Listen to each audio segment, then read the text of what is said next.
Hello everyone, welcome to our YouTube channel keep it simple.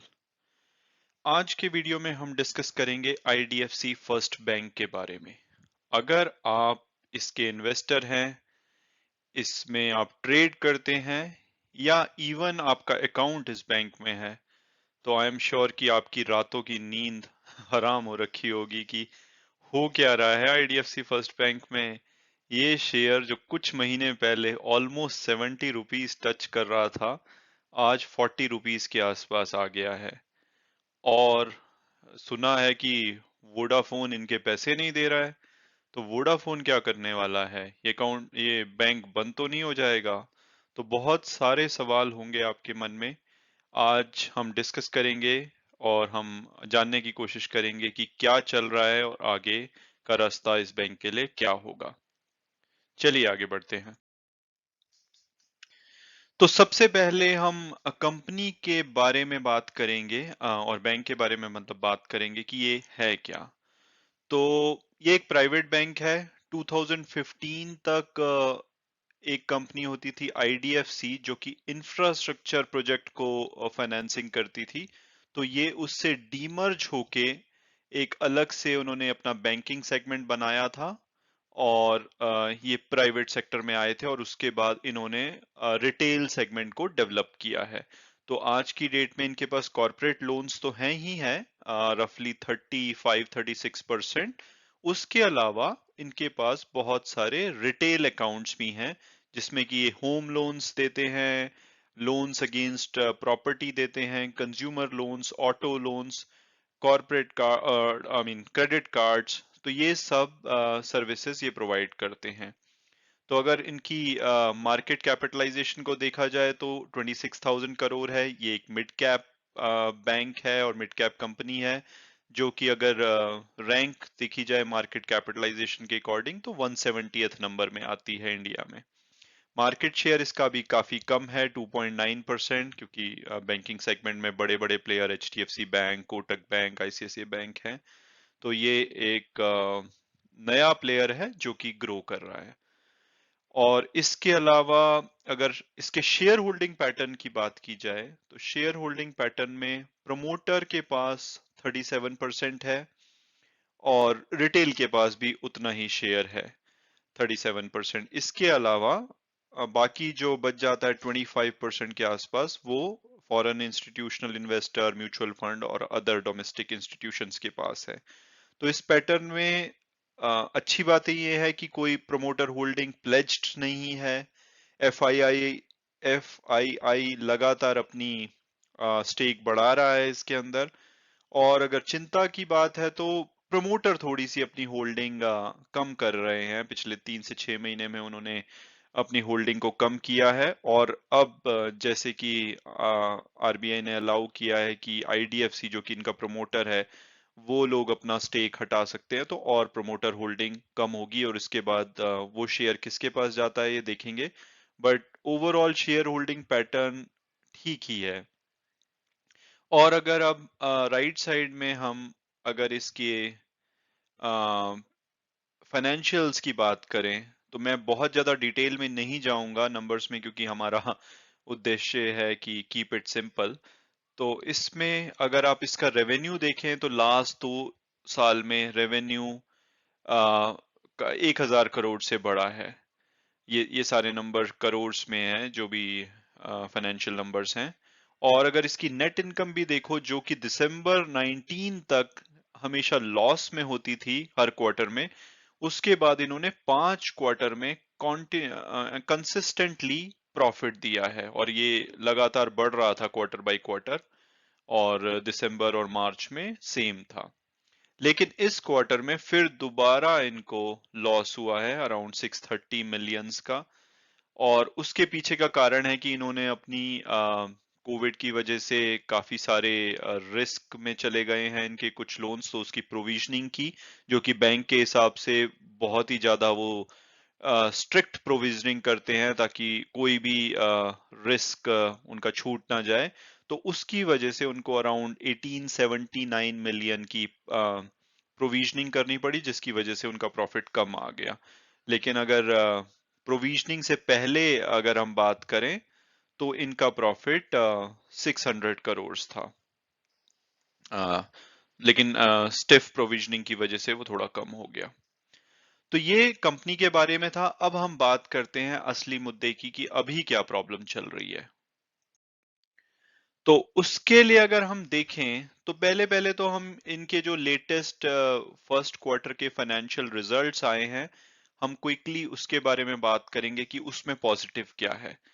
तो उसमें positive बातें ये हैं कि इन्होंने होम लोन्स को काफी अपना बढ़ाया है। होम लोन्स में बहुत ही कम चांसेस होते हैं कोई एनपीए होने के या बेड डेट होने के। तो ये एक अच्छा एरिया है जहां पे ये ग्रो कर रहे हैं। इसके अलावा इनका क्योंकि लोन्स बढ़ रहे हैं तो इंटरेस्ट इनकम इंक्रीज हो रही है, और एट द सेम टाइम इनकी इंटरेस्ट कॉस्ट कम हो रही है, क्योंकि अगर आप इस अकाउंट में इस बैंक में अगर अकाउंट होल्डर हैं तो आपने देखा होगा कि किसी टाइम ये 7% इंटरेस्ट देते थे और आज वो घटा के 6%, 5% पे आ गया है। और उसमें भी अगर आपका बैलेंस 10 लाख तक है तो 4 से 4.5% देते हैं।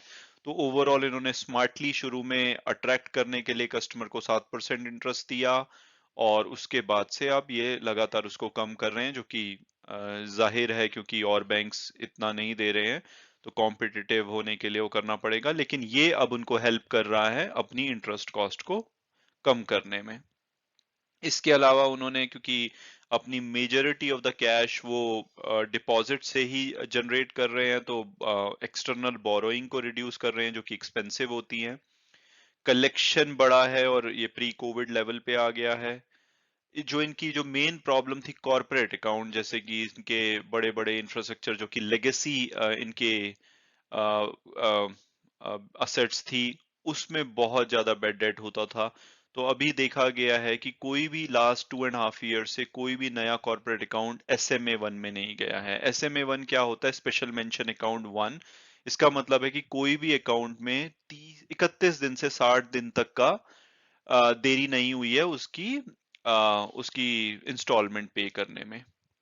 इसके अलावा इनका जो मेनली डिपॉजिट्स इंक्रीज हो रहे हैं वो करंट अकाउंट और सेविंग अकाउंट से हो रहे हैं, जिसपे कि इंटरेस्ट रेट काफी कम होता है। तो ये इनके लिए अच्छी बात है। और ये अपने रिटेल सेगमेंट को बहुत ही स्ट्रांग बना रहे हैं, और अब आज की डेट में इनका रिटेल असेट 64% है और कॉर्पोरेट लोन्स सिर्फ 36% है, जो कि अल्टीमेटली इनको आई थिंक 80% से ऊपर रिटेल को ये लेकर जाएंगे, और उस तरफ ये अच्छी तरह से बढ़ रहे हैं। और अगर आप चिंता की बात करें तो सब अच्छी बातें हो गई, तो चिंता की बात ये है कि इन्होंने बहुत मेजर प्रोविजन किए हैं। हालांकि बैंक का कहना है कि वो उनकी हिस्टोरिकली प्रोविजन की वजह से काफी प्रॉब्लम्स होती थी, तो इसलिए इन्होंने काफी स्ट्रिक्ट प्रोविजन रूल्स हैं। इनका फॉर्मूला बेस्ड प्रोविजनिंग कैलकुलेट होती है, और इस वजह से इन्होंने जहां पे भी थोड़ा सा भी रिस्क है उसको प्रोविजन कर लिया है। और ऐसे जैसे जैसे क्वार्टर आगे बढ़ेगा और इनको उसमें से रिकवरी आएगी तो वो प्रोविजन कम होते जाएंगे। तो इनको लग रहा है कि इससे ज्यादा अब कुछ नहीं हो सकता है, और इन्होंने सारा कवर कर लिया है। लेकिन फर्स्ट क्वार्टर के रिजल्ट के बाद एक नया सरप्राइज आया है वोडाफोन आइडिया का, जहां पे वोडाफोन आइडिया कुछ उम्मीद कर रहा था कि कुछ कोर्ट उनको कुछ रिलैक्सेशन देगा, गवर्नमेंट कुछ हेल्प करेगी। लेकिन अभी लग रहा है कि वोडाफोन आइडिया को कोर्ट ने बिल्कुल भी हेल्प नहीं किया, और वो एजीआर जो उनका ड्यू है उसके ऊपर कुछ भी रिलैक्सेशन नहीं दे रहे हैं, जिससे कि दोबारा से खतरा बढ़ गया है जिन जिन बैंक्स ने वोडाफोन को लोन दे रखा है, और उसमें आईडीएफसी भी एक बड़ा प्लेयर है। तो ये एक इनके लिए चिंता की बात है, जो कि अभी के जो प्रोविजन है उसमें पूरी तरह से कवर नहीं की गई है। तो अब हम बात करते हैं कि वोडाफोन की प्रॉब्लम क्या है, जो कि क्या मतलब इससे बैंकों को क्या प्रॉब्लम होने वाली है। तो अगर हम वोडाफोन की बात करें तो उनकी ओवरऑल, वोडाफोन आइडिया मैं बोल रहा हूं यहां पर, तो उनकी ओवरऑल लायबिलिटी जो है वो है 1,80,000 करोड़, जिसमें से गवर्नमेंट को उनको ड्यू है जो कि एजीआर के रूप में स्पेक्ट्रम कॉस्ट पेनल्टी वगैरह मिला के वो मेजर स्टेक है 1,50,000 करोड़। तो अगर वोडाफोन डूबता है तो गवर्नमेंट का सबसे ज्यादा नुकसान होगा। लेकिन गवर्नमेंट के बाद जो बैंक्स का भी शेयर है उसमें एसबीआई का 11,000 करोड़ है, यस बैंक का 4,000 करोड़ है, पीएनबी का 3,000, एचडीएफसी बैंक का 1,000 करोड़, एक्सिस बैंक का 1,300, आईसीआईसीआई बैंक का 1,700, और इन सब के अलावा आईडीएफसी का भी 30 to 40 करोड़ है। इसमें से जो कि उनके सीईओ ने बताया कि फंडेड पोर्शन 2,000 करोड़ है, मतलब कि जो ऑलरेडी वोडाफोन को जा चुका है, और नॉन फंडेड है बाकी पोर्शन जो कि गारंटी के रूप में है, जिसमें कि वो सारा अगर ये डिफॉल्ट होता है तो वो उनको रिलीज नहीं करना पड़ेगा।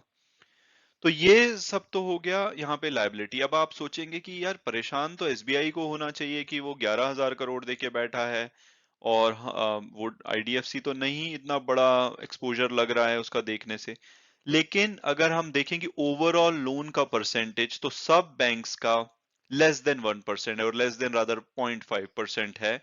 सिर्फ यस बैंक और आईडीएफसी है जिनका की एक्सपोजर, यस बैंक का रफली 2.5% है और आईडीएफसी का 3% है, जिसमें कि उनके सीईओ ने क्लैरिफाई किया कि वो एक्चुअली में 2% है अगर वो सिर्फ फंडेड पोर्शन को देखते हैं तो तभी आपने देखा होगा कि इन दोनों बैंक्स की हालत, इनके शेयर प्राइस की हालत काफी खराब हुई है पिछले कुछ हफ्तों में, जब से वोडाफोन का वर्डिक्ट आया है।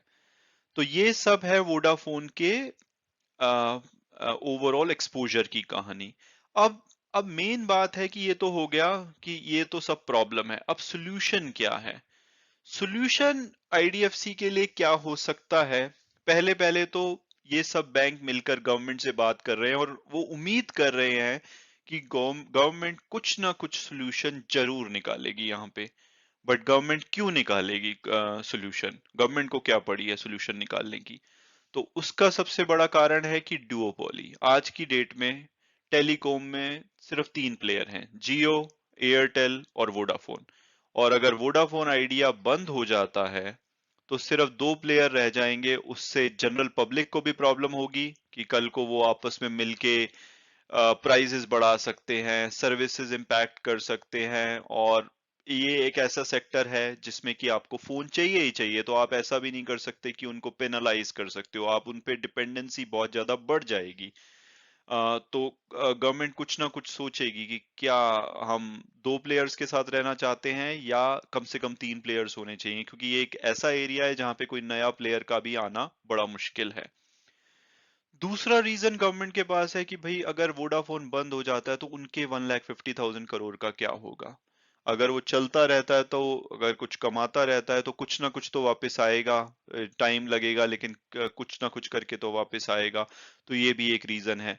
और तीसरा रीजन उनके पास है कि फॉरेन इन्वेस्टमेंट, जब बाहर के इन्वेस्टर देखेंगे कि यार ये क्या करते हैं इंडिया में, ये तो मतलब कुछ भी रूल चेंज कर देते हैं, डेफिनेशन चेंज कर देते हैं, और उसकी वजह से कंपनीज को बड़ा नुकसान होता है, तो वो बहुत ही ज्यादा डीमोटिवेट होंगे और इन्वेस्टमेंट नहीं करेंगे, तो ये भी गवर्नमेंट के लिए अच्छा नहीं है। और बैंक्स तो ऑलरेडी स्ट्रेस में है इंडिया में कोविड की वजह से, और पीछे जितने इतने सारे एनपीएस हुए बड़े बड़े, तो उस वजह से और भी ज्यादा स्ट्रेस में चले जाएंगे, और उसके बाद वो लेंडिंग केयरफुली करेंगे जो कि पूरी इकोनॉमी को नुकसान करेगा। और इसके अलावा लास्ट में जनरल पब्लिक भी है कि अगर वोडाफोन आइडिया बंद होगा, लॉस ऑफ जॉब होगा, लैक ऑफ कंपटीशन होगा मार्केट में, कि 2 ही प्लेयर हैं, वो आपको सर्विस नहीं प्रोवाइड कर रहे दोनों ही, तो आप कुछ नहीं कर सकते, किसी के पास नहीं जा सकते, ये एसेंशियल सर्विस है, आपको लेनी ही पड़ेगी। तो ये सब प्रेशर गवर्नमेंट के ऊपर है, तो वो कुछ ना कुछ उम्मीद है कि वो करेंगे, और बैंक बहुत ही ज्यादा होपफुल है कि गवर्नमेंट कुछ ना कुछ करेगी। हालांकि गवर्नमेंट अगर कुछ करती भी है तो वोडाफोन आइडिया को इससे कितना फायदा होगा पता नहीं, क्योंकि उनके ऊपर इतनी लायबिलिटी है कि जितनी भी उनको फंडिंग मिलती है उनको लोन पे ऑफ करने में जाएगी। लेकिन उम्मीद है कि वो इतना सपोर्ट जरूर गवर्नमेंट करना चाहिए जिससे कि बैंक्स का स्ट्रेस थोड़ा कम हो।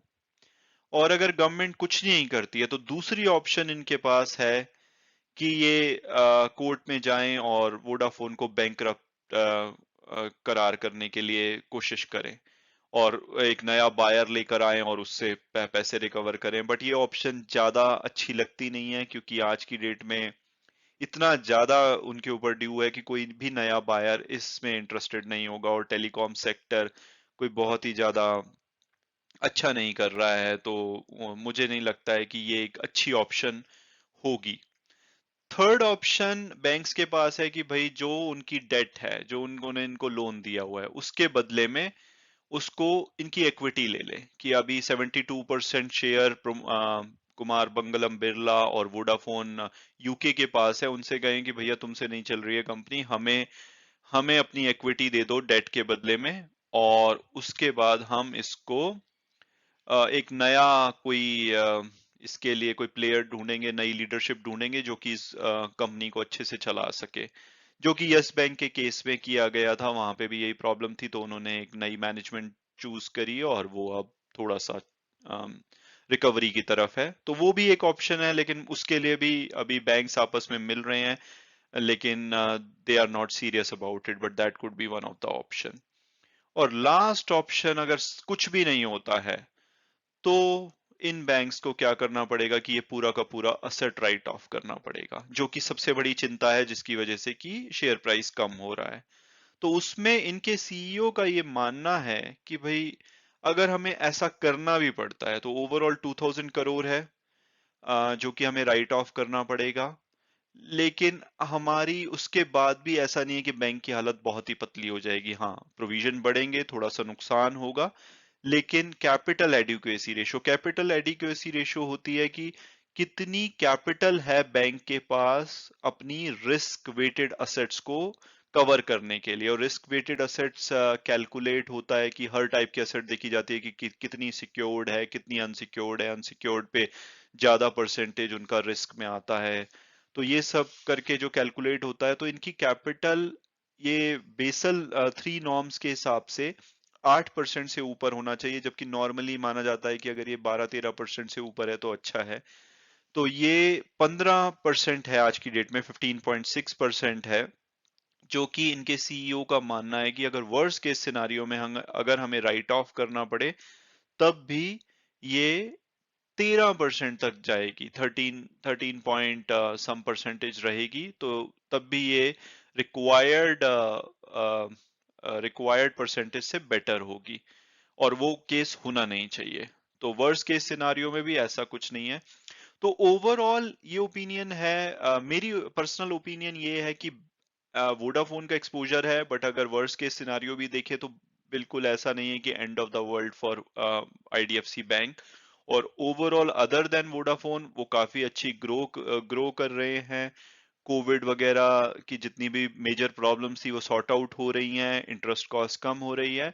तो ये बैंक अच्छा करना चाहिए। तो मेरा ये मानना है पर्सनल ओपिनियन में, अगेन मैं मेरी कोई एडवाइस नहीं है कि आप इसमें इन्वेस्ट करें और या नहीं करें, लेकिन मेरा ये मानना है कि बैंक्स ने ओवर रिएक्ट किया है, उनके शेयर प्राइस काफी ज्यादा नीचे आया है, जबकि प्रॉब्लम आगे बेटर होनी चाहिए। हो सकता है कि यहाँ से थोड़ा और नीचे जाए, लेकिन लॉन्ग टर्म में चीजें बेटर होनी चाहिए, और इस वोडाफोन एपिसोड का इतना बड़ा इम्पैक्ट नहीं होना चाहिए, और इससे ज्यादा बुरा उम्मीद है कि नहीं होना चाहिए। यहाँ से चीजें बेटर होनी चाहिए।